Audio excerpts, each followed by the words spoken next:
So I'd just like to quickly go over the answers with you right now while it's fresh in your mind. Sorry, setting up for a demo. Okay, so for the first problem, just have to say lower cost. That was from the paper and from the homework. That was the motivation for having more transistors on a chip. The highest density of atoms in a crystalline plane is on the 110 family of planes. So you just had to write 110 and say that it had the highest atomic density. That was in the solutions for homework number 1. Thermal generation, as long as you draw like a hole, an electron, and an arrow, you get full point. And electron going to an allowed energy state close to the valence band edge. That's illustration of acceptor ionization. And the band gap energy is just the energy needed to free an electron from the covalent bond occupying a state here to be a free conduction electron. Okay? Any questions on the first problem? Okay. Second problem, this is a p-type semiconductor because the area under this curve, I mean the total, right, the integrated dose of holes in the valence band is larger than the total number of electrons in the conduction band. So it's p-type. And you just have to say why. I mean, you circle the right answer and just explain that there are more holes than electrons. That's fine. And then when you heat it up, a few things to note. First of all, remember the peak is located half kT away from the band edge. So basically, the peak moves a little bit away from the band edge when you heat up the semiconductor. The total number of electrons and holes increases. And electrons and holes are similar in concentration because at 100 Kelvin, on the previous slide, you could have noticed that at 1,000 Kelvin, that the intrinsic carrier concentration is 10 to the 18, which is much higher than the carrier concentration due to the dopants. Okay? Any questions on question 2? All right. Problem 3, the Fermi level is above the mid-gap, so this is n-type. You didn't have to explain that. You just had to circle n-type. Hopefully by now you recognize that 0.3 eV is 5 times 60 millielectron volts. So the electron concentration is 5 orders of magnitude higher than the intrinsic carrier concentration. And the PN product is 10 to the 20 at 300 Kelvin. So P concentration is, hole concentration is 10 to the 5th, electron concentration 10 to the 15th. And estimating resistivity, this is just really rough, right? As long as you know that the number of carriers is 10 to the 15. Mobility is roughly 1,400, very rough. And as long as you calculate something between 1 and 10 ohm centimeter, it's fine. But the key is you have to write the units. If you don't write the units, then you'll get a point or half point docked off if it's wrong. Okay. Velocity, drift velocity is just mobility times electric field. You had the mobility already. If you had the wrong value of mobility, we won't take off twice. Just the mobility times electric field. And you just have to have the right units, centimeters per second. And qualitatively, if you add more dopants, then you have more ionized impurity scattering. So you have lower mobility, lower velocity, drift velocity. Okay. Any questions on the last problem? Yes, Josh. For mobility. That's fine, 1,000. Yeah, you won't get points taken off for very more precise answers. Yeah, not at all. It's just very rough, just to show that you know the basic concepts. Okay, yes, question.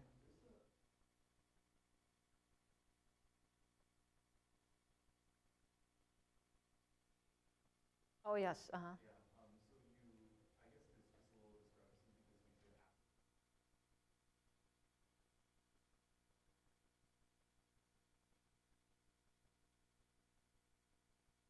Yeah, that's right. So I'm just asking for the crystalline planes. That's right. So this is not the crystalline structure of silicon, but I'm just using that to illustrate the planes, right? 111, 110 versus 100. Oh, I see. So okay. So some of you were thinking. Okay, answering here. So what would be a correct wrong answer?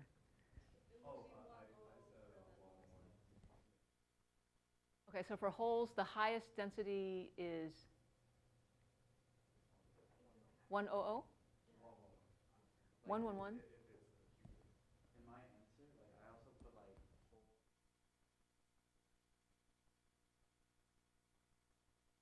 Okay, did you say, okay, so those of you who answered 100, is that right? Okay, so if you calculate the atomic density, 100 is the most dense for a cubic. Okay, so as long as you explain why, right, first pung, right, okay, so as long as they explain that it's because they chose that plane because it has the highest atomic density, then don't take off any points. Okay? All right, anything else that wasn't super clear? Yes, question? What have you said? Highest electron density?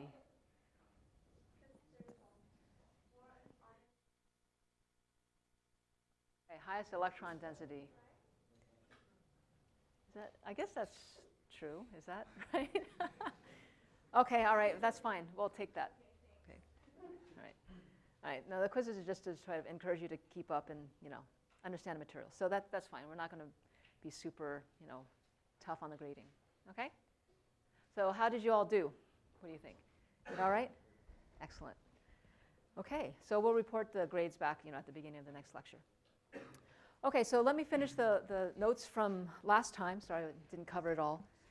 But bottom line is, from the last lecture, you should remember that because of difference in work functions, when you bring two materials together, electrons will tend to move from the side material that has low work function to the material that has higher work function. Now, when you're making a contact to n-type silicon, that can either make the silicon more n-type at the interface if you have electrons moving to the semiconductor, or can make it less n-type if you have electrons moving away from the semiconductor. So it turns out that in the majority of the cases, in practice, you always have this rectifying contact. In other words, you always have, when you have a metal contacting n-type silicon, usually some electrons end up leaving the n-type silicon. So the surface becomes depleted of electrons. So that's one thing I forgot to point out explicitly, that in equilibrium, what happened is that at the surface, you can see that the Fermi level is farther away from the conduction band edge than in the bulk. So this means that the material is depleted of electrons. It's less n-type. Okay? And one thing I think I didn't make clear, there was a good question, the depletion approximation. So I changed the notes a little bit because thinking about it, technically, of course, the N and P are not really close to zero, but we're talking about orders of magnitude of concentration here, right? The dopant concentrations are typically 10 to the 15 up to 10 to the 20 per centimeter cubed. So when I said N and P is approximately zero, what I really meant was that N and P are each much smaller in concentration than the net dopant concentration, right? So if you look at the charge density of a semiconductor, charge density is dependent on the dopant concentration, so Nd minus Na, but then you have positively charged holes and negatively charged electrons. All I was saying is that P and N are negligible, much smaller, orders of magnitude smaller than Nd minus Na. Okay? So then if you plot rho, the charge density versus distance, really you just see Nd minus Na. Okay? And then away outside of the depletion region, then N equals Nd, and P is negligible. So basically charge density is zero. Okay, so that was just a quick point of clarification. Okay, so I think I forgot to sketch on this plot what happens if you apply applied bias. So let's say if applied bias here is greater than zero, okay, so this is what we call forward bias. Let's go back. Okay, so this is forward, the forward bias regime. So forward bias means that we're allowing a lot of current to flow. Okay, that's the forward direction. And reverse bias, by definition, is the direction of applied bias voltage where very little current flows. Okay, so under forward bias,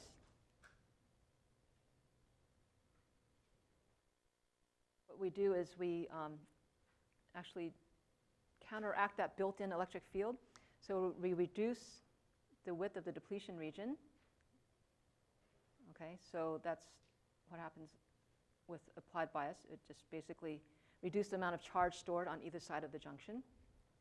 And so the electric field distribution will look like this. So remember, the width of the depletion region decreases. Okay? And remember, the slope of the electric field is going to be proportional to ND. The slope can't change, right? Because the dopant concentration is not changing. It's just the width of the depletion region is changing. And then the total voltage dropped is reduced, as I mentioned. That's what happens with applied bias. That's forward bias. Okay? All right, so any qualitative questions on a metal to N-type silicon contact? Okay, so for the homework that's due on Thursday, the contact is the first one. You do have to draw the band diagrams for metal to P-type contact. So I just wanted to spend a few minutes today to go over that so you can do the homework easily.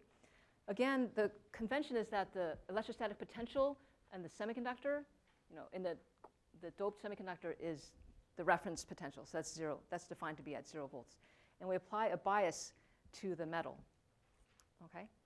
So let's draw the energy band diagram for a P-type semiconductor on the right.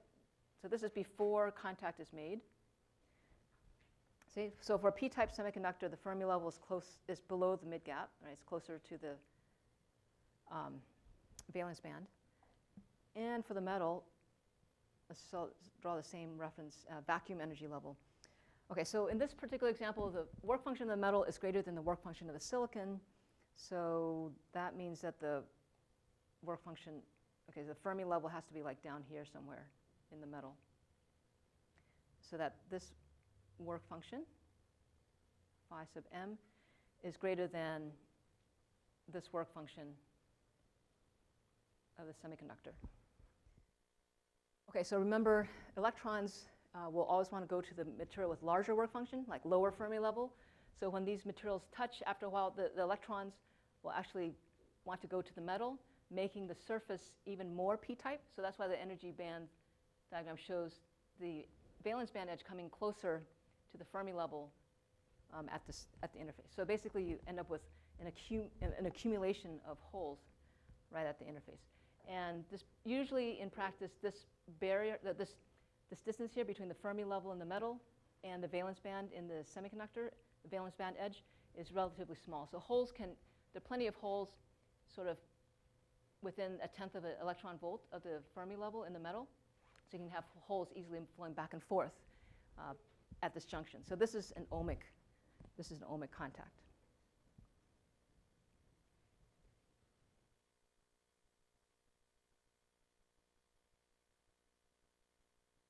So, I mean, and those I'll post online.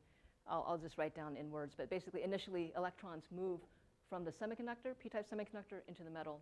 So the surface of the P-type semiconductor becomes even more P-type. So this ohmic contact. Okay, so the final case is, let's draw the Let's draw the band diagram for the P-type material again on the right, just for reference. This time, the Fermi level in the silicon is going to be lower than the Fermi level in the metal. The work function of the metal is smaller than the work function of the semiconductor. Okay, so now electrons, when you bring these two materials together, electrons will want to go from the metal into the semiconductor. So that makes the material, the P-type material, less P-type at the surface. So in other words, you have a surface region that the energy bands are bending so that the material becomes less P-type at the surface. In other words, it becomes depleted at the surface. So again, you can approximate that the width of the depletion region or the depleted region is derived from the depletion approximation. Okay. So the only thing different here now, so this is a rectifying contact.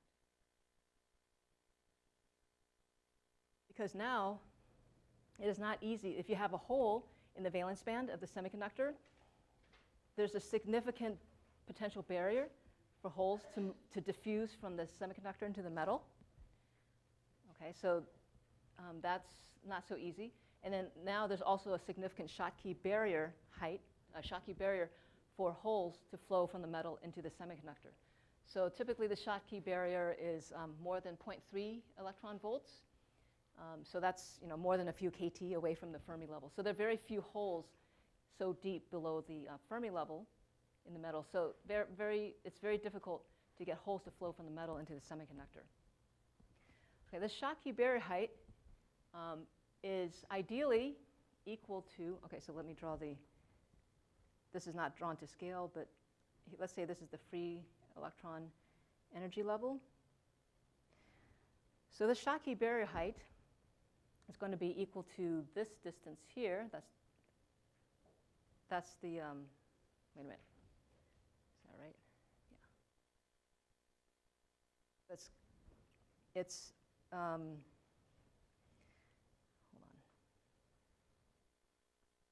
Okay, so the way it's derived here, it's this distance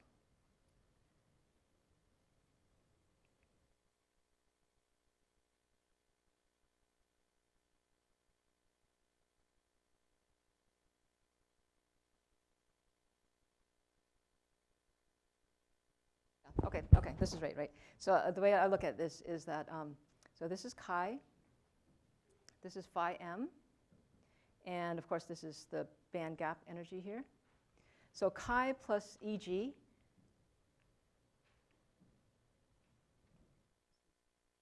oh sorry, that's why I made a mistake, sorry. That's why it's confusing. So the work function of the metal is right here. Okay. That makes sense. Okay, so chi plus the band gap, okay, that'll get you down to here. You have to subtract the work function of the metal to get the difference here, the Schottky barrier height for holes. Okay? So that's ideally the equation to use for an ideal Schottky contact to p-type material. However, as I mentioned last time, in reality,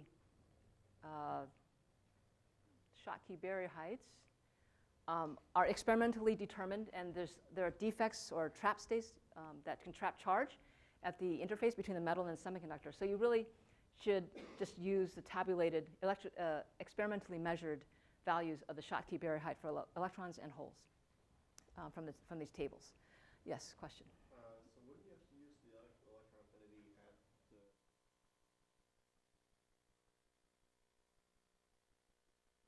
Right, so it's the electron affinity at the interface, which is the same as the electron affinity out here. Electron affinity, well, yes, because E0 tracks it. So remember, electron affinity is one of the basic properties of the material. It's the same no matter where you're looking at in this band, wherever the location is here. So one thing to notice is that the Schottky barrier height for holes plus the Schottky barrier height for electrons for this metal is equal to the band gap. Okay? So let me just say, note here, that Schottky barrier height for holes plus the Schottky barrier height for electrons is equal to the energy band gap of the semiconductor. Okay, so if we look at these tabulated values, in general, you'll notice that if you just generally look at the Schottky barrier height for electrons versus holes, which ones generally is larger in practice? For electrons, that's right. So it turns out that,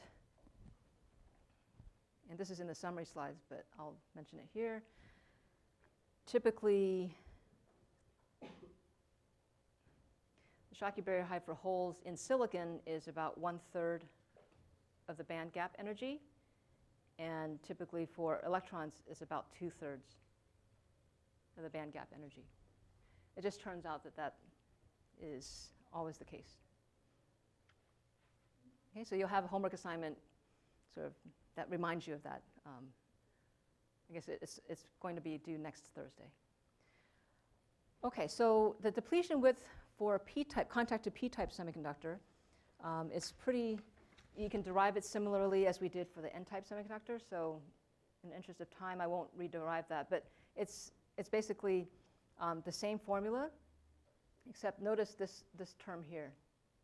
Right, the depletion width is going to increase with the total amount of voltage dropped in your semiconductor. And the total voltage drop in a p-type semiconductor is the applied bias plus the built-in potential. And let me sketch that. So let's look at the depletion approximation. Let's just derive this. So the depletion approximation says that, let me just draw the axes here.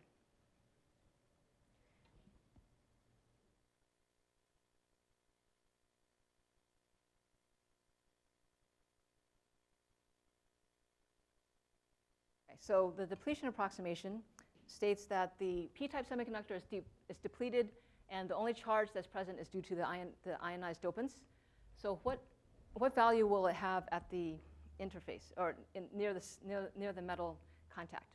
What will be the value of the charge density in the semiconductor for a p-type?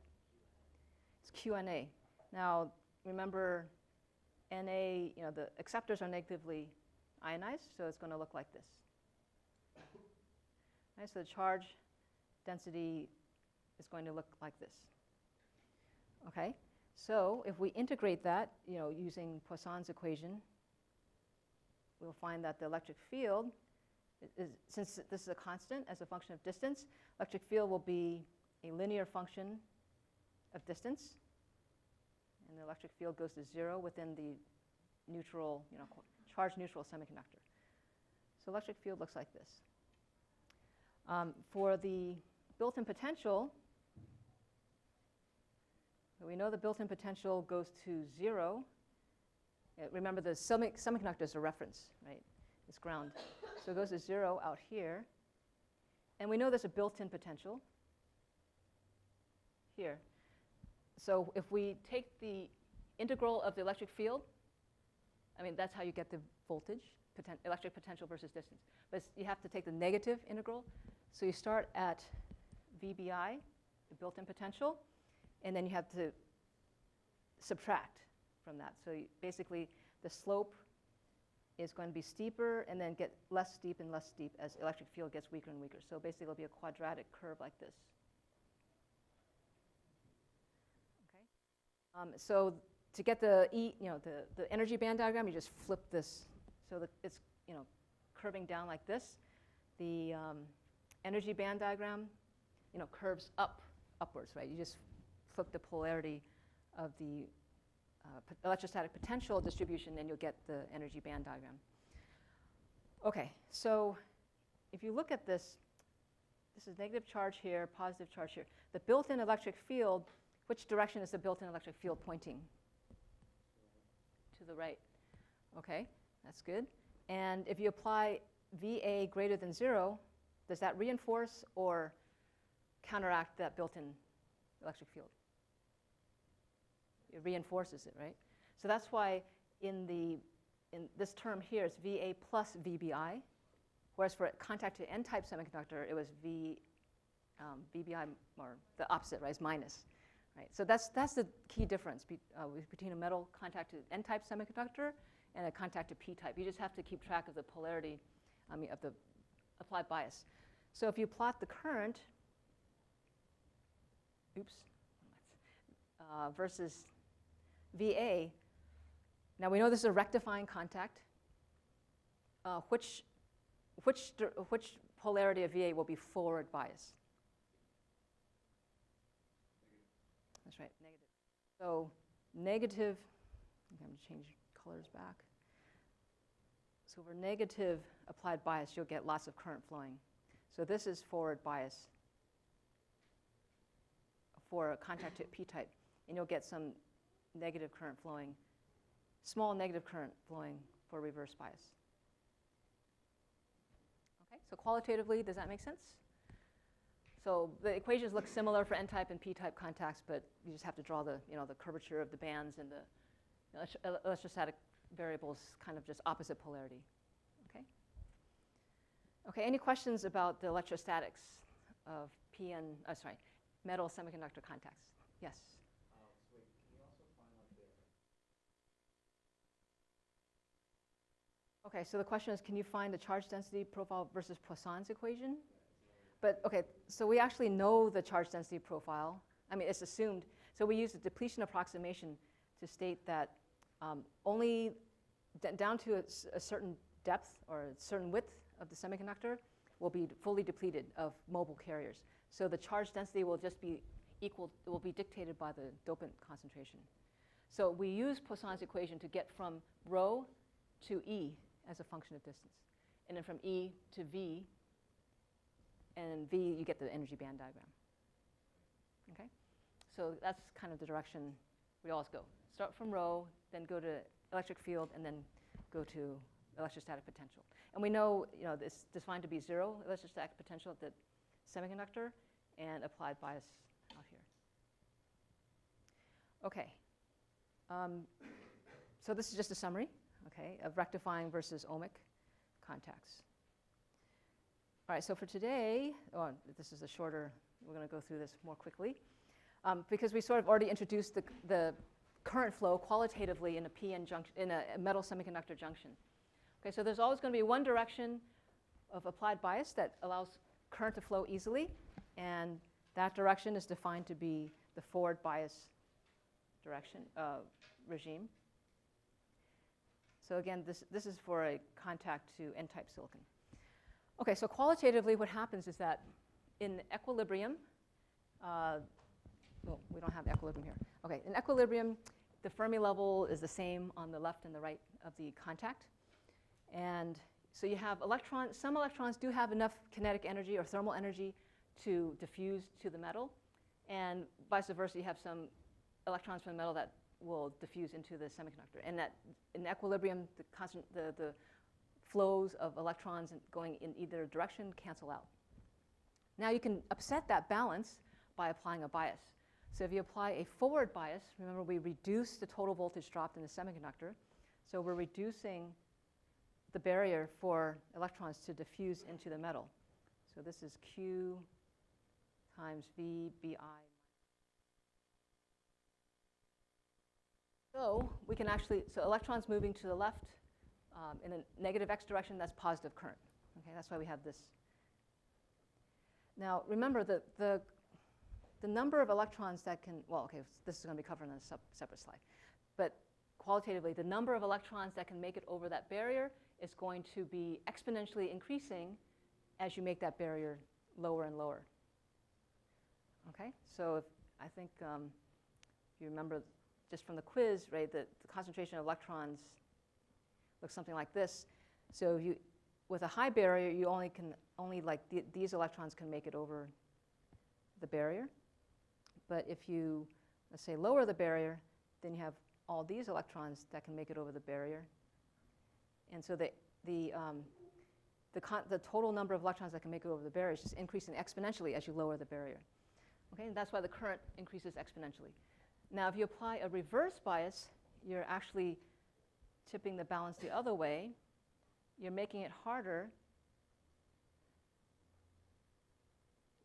for electrons to diffuse to the left. So whatever few electrons were able to make it over the Schottky barrier, that's the only current that will flow across the junction. So you'll just get, ideally, some constant, relatively small level of current flowing in the negative current flowing, because there are electrons moving from the left to the right. Okay? So that's qualitatively what goes on. We can derive the equation for current pretty simply. The kinetic energy of an electron in the semiconductor is just 1/2 mv squared. Okay? And you just have to take the integral of all the electrons that have enough kinetic energy greater than VBI minus VA, right? That potential barrier. So that's basically what is done in this equation here. You're just taking the integral, just calculating how many electrons have enough kinetic energy to make it over that potential barrier. So if you go through the math, it turns out that the number of electrons that can make it over the barrier is equal to some constant times this exponential term times this exponential term. So let's look at those two exponential terms. Maybe the one to the right is simpler to understand. What is this ratio here? Does anybody recognize that? It's kinetic energy, that's right. So it's kinetic energy over kT. So it's kinetic energy divided by kT. So the larger the kinetic energy is relative to kT, that quantity becomes larger and the exponential 1/2 gets smaller. Not right? Is that right? It's Vx? Okay, wait, that doesn't make sense. That must be a mistake. Maybe it's positive. Yeah, maybe I have a typo. I have to check that. But yes, it should be that the higher the kinetic energy, obviously exponentially more carriers can make it over the barrier, right? That must be a typo. Okay, so that's taking into account. So that's what this factor takes into account. What about this factor here?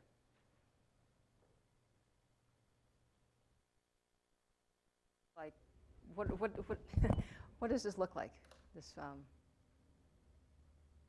that factor.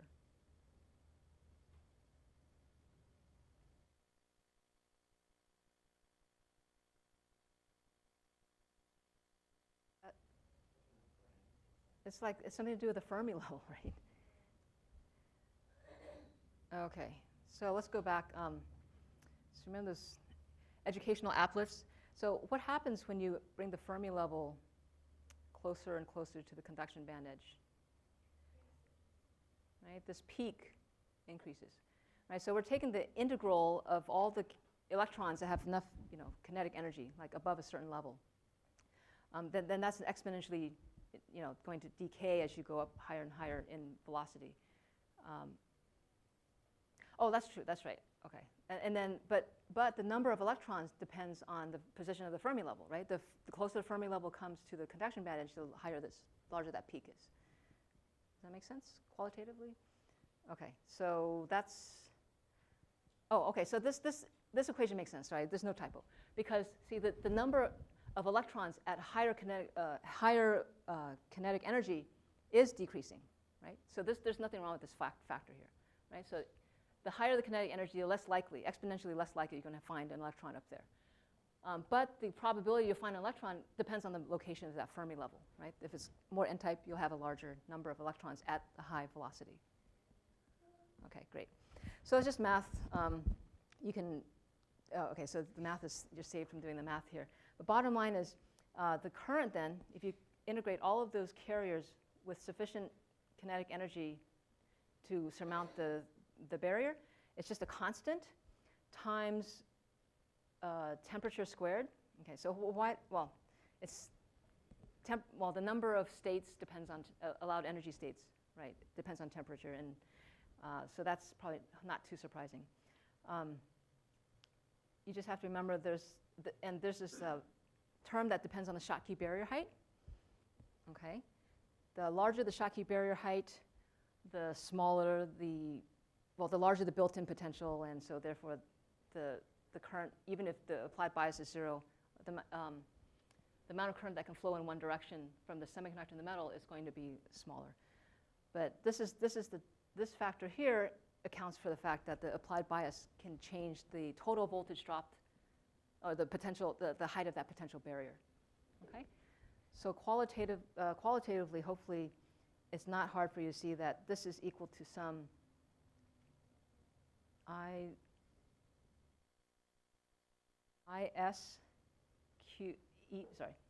e to the QVA over KT. Okay.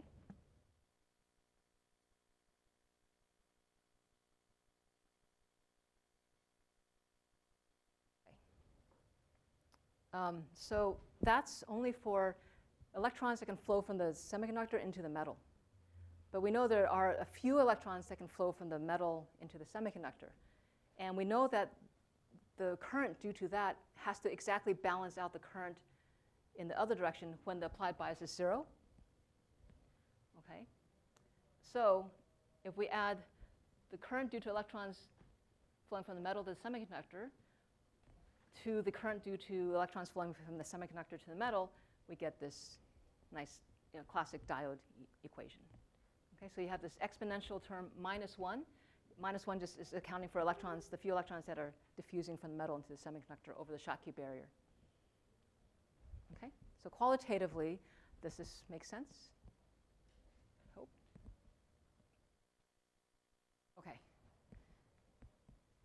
All right, because of time, I'm not going to really go into this in detail, but hopefully in a class like EE130 or 105, you learned about diodes being rectifying devices. So it's nice to be able to allow current to flow in one direction and not the other. And a Schottky diode is nice compared to a p-n junction diode because you get a lot of current flowing at relatively low voltage. So the bottom line is this. If you want to, and this is in a homework assignment that will be due next week, but basically if you want a significant amount of current, like on the order of a milliamp for an integrated circuit, the voltage required is typically around 0.3 volts.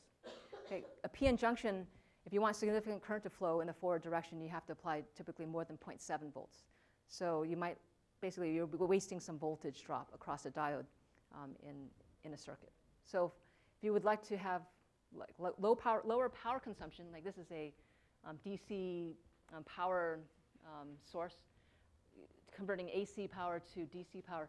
If you don't want to waste a lot of power across the diode, you prefer to use a Schottky diode because you just waste less voltage, like 0.3 volts dropped across the rectifier rather than 0.8 volts. Okay, so the question, there was a question on Piazza, which is really good. Well, so how do you even get a transistor to work? Because you have to get current to flow in and out. And if you have two Schottky diodes back to back, you really will never get much current flowing. Okay, so the answer is as follows. In practice, as I said, all metal-semiconductor contacts are Schottky. Okay, so how do we get a lot of current to flow easily then between a metal and a semiconductor? Okay, so let's just review. So if you want to contact to an N-type material, typically your homework, right? You're going to basically end up with an energy band diagram that looks like this. Right, so this is N-type material.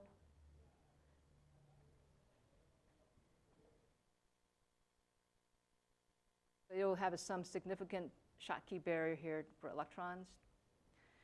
And this barrier height is about 2/3 Eg. And if you want to make a contact to p-type semiconductor at equilibrium, again, you just draw the band gap of silicon is just going to look exactly the same for these two cases. And so this is N-type silicon, p-type silicon. Okay, so notice the location of the band gap is should be ideally the same for the same metal. For p-type, it'll look something like this.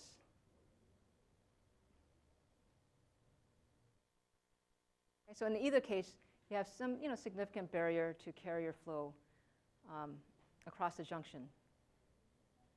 So the Schottky barrier for holes is about 1/3 of the band gap. Okay, so that's what you get. So in order to get current to flow easily into and out of a semiconductor material, what we have to do is we have to dope the semiconductor very heavily. Okay? So what happens, remember, how does the depletion width change with the dopant concentration? Bjorn? It's narrower, right? So qualitatively, why is that the case? That if you have heavier doping, you get a narrower depletion width?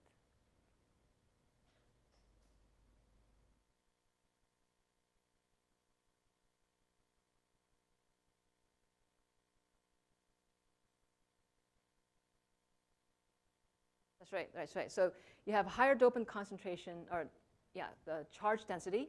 So electric field can change much more quickly as a function of distance, right? That's Poisson's equation. So the voltage can change much more quickly as a function of distance. So when you change the doping, let's say by a factor of 10, how much does the built-in potential change? 60 millivolts. 60 millielectron volts, right? Every decade. Okay, so if you make the dopant concentration 10 times higher, the total amount of voltage you need to drop in the semiconductor changes by 60 millielectron volts. But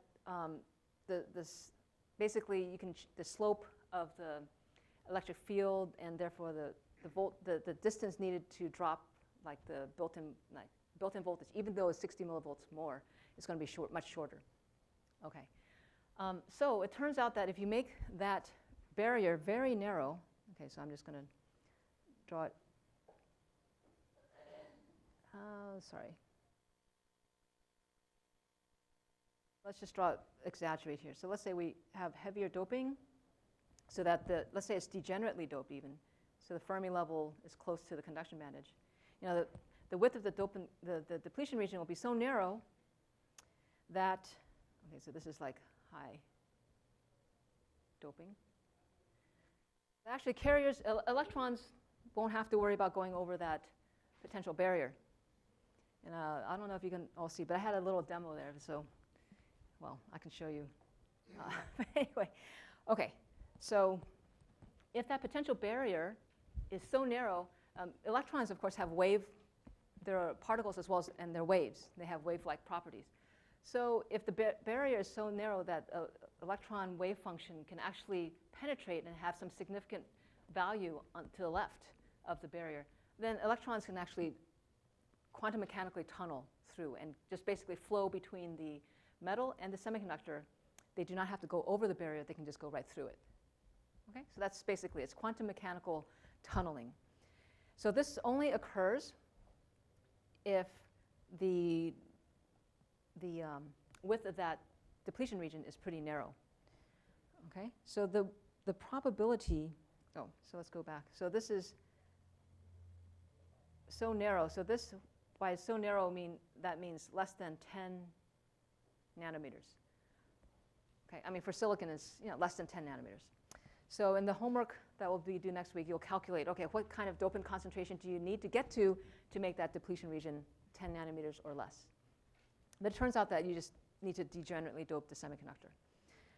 Okay, the probability of an electron being able to tunnel through the barrier depends on the barrier width and the barrier height. So if you look at this equation closely, it's proportional to e to the minus w times the square root of the barrier height. Oh, okay, and we're assuming that the barrier height is roughly equal to the built-in potential. Okay. Okay, so if you look at this exponential term, so remember that the depletion width is equal to the square root, is proportional to the square root of the total voltage drop in the semiconductor, and it's inversely proportional to the square root of the doping. Okay, so that's qualitatively, hopefully it makes sense that the narrower the width, the higher the probability that you can tunnel through. And the lower the barrier height, also the higher probability that an electron can tunnel through. Okay? All right, so if you look at a schematic cross-section of a transistor, the source and drain regions are usually pretty heavily doped, degenerately doped. So that's how we can get current to flow in and out of the metal contacts to the silicon. Basically, locally, they're so heavily doped that carriers just tunnel through. Okay? If they were more lightly doped, then you would have a Schottky contact. Now, in a MOSFET, as shown on this slide, let's say an N-channel MOSFET, you have heavily doped N-type source and drain regions, electrically conductive regions, and you have a channel region in between. And by controlling the gate voltage, you can control current flowing between the source and drain regions. Now, the body region, the region in between the source and drain regions, is usually not too heavily doped. And it's doped usually the opposite type of the source and drain regions. And we would like to be able to, like for an N-channel MOSFET, like ground the body. Right? So we do need to have an electrical contact to the body region of the transistor in order to set the bias to be at ground for an N-channel device. For a P-channel device, as shown on the right here, you actually want the body, which is N-type, to be biased at the highest possible voltage, which is the supply voltage, VDD. So what we do then in practice is that we locally, far away from the actual transistor channel region, we locally dope the semiconductor very heavily right where the metal contact is being made to allow current, to allow holes to flow in and out easily to a P-type region. Okay, so that's what's illustrated in this slide, is that in practice you have metal interconnects coming to the surface of the silicon wafer to connect to different regions of the transistor. So the body region we make a body contact to the side, and locally, right at the metal contact, dope it very heavily p-type to make electrical contact to the p-type substrate here. And then for the n-type region, which is the for the p-channel MOSFET on the right, we locally have to have a very heavily doped, right, this region here, very heavily doped n-type region just to have an ohmic contact for that n-type body region of the PMOS. Okay, does that make sense? So that's to answer the question of how do we practically get current to flow, significant current to flow in and out of a transistor.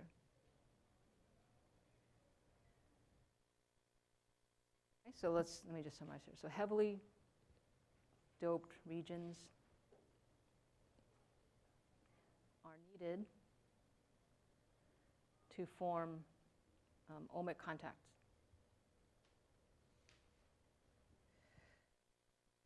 To the, let's say, lightly doped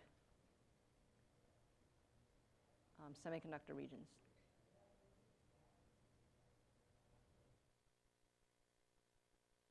Okay, does that make sense? All right, great. Okay, so like how low of a contact resistance can we achieve? So there's, I just wanted to introduce this parameter that we use to characterize a CMOS, like a MOSFET technology. This is the specific contact resistivity. So the units of rho sub c is just ohm centimeter squared.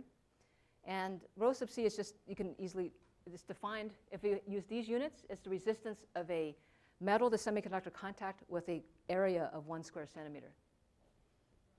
Okay? So for state of the art technology, rho sub c is maybe 10 to the minus 8 ohm centimeters squared. Okay, so let me show you how. Okay, so the contact, so the actual resistance between the metal and the semiconductor, that's the resistance of the contact, is going to be equal to the specific contact resistivity divided by the area of the contact. Okay, so in other words, the smaller the area of your contact, the less easily current will flow through there. So it's essentially your contact will have higher resistance. Okay, so that's why it's over the contact area. Okay, so let's do a simple example. How many square microns do you think a typical transistor contact would be nowadays?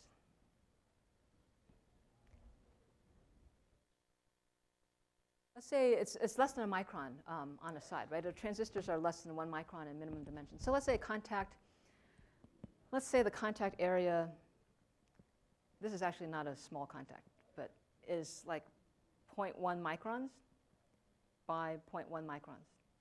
So how many square centimeters is that? 10 to the minus something. 10 to the minus 10, very good. 10 to the minus 10 square centimeters. Okay, so how many ohms? So the contact resistance is 100 ohms. Okay, so that's actually not too bad. Okay, so when a transistor turns on in an integrated circuit, typically maybe a typical level of current flowing would be about 1 milliamp. Let's just say it's a milliamp. Okay? So if you have current flowing through your contact between the metal and the semiconductor, the voltage dropped across your contact is going to be equal to the current times the contact resistance. So that's about 0.1 volts in this example. Okay, so that's for 10 to the minus 8, is that right? Okay, so typically now, today, the integrated circuits, they operate, this VDD here is on the order of 1 volt. And we have the most advanced technologies, we actually get lower contact resistance than that.